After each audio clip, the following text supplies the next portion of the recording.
Hello বন্ধুরা, আজকে উঠতে অনেক দেরি হয়ে গেছে। কেন ভোরবেলার বাবা 5:30টার দিকে বেরিয়ে 4:30টার সময় উঠেছে। তারপরে ও বাবা রেডি হয়ে কাজে বেরিয়ে গেছে। আমি আবার শুয়ে পড়েছি, আমি যে একটু পরে উঠবো। তা আজকে শনিবার, সব ঘর মোছা টোচা, আমার অনেক কাজ।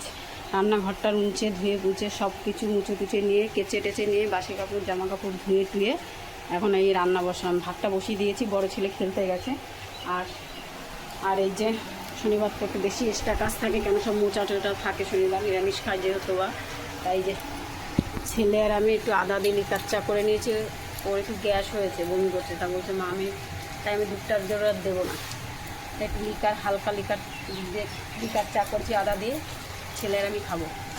আর এমনি একটু সর্দি না ঘেচ্ছে দিচ্ছে, গলাটা একটু খসখস করছে ছোটো ছেলে। তা আমি খাও তাহলে আদা দিয়ে চা করছি, তুমি একটু খাও। ওকে চা দিই না, তা অল্প করে একটু দিচ্ছি। আর এই যে আমি চা নিয়ে বসেছি। খাওয়া দাওয়ার পরে চাটা খাওয়া হয়ে গেলে ওকে বই নিয়ে পড়াবো।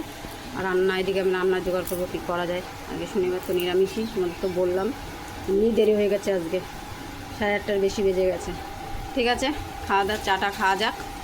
খাওয়া দাওয়ার পর ওকে বই পড়ায়, বাদ বাকি কাজ করি। ভালো লাগলে লাইক শেয়ার কমেন্ট করে দেবো বন্ধুরা। টাটা।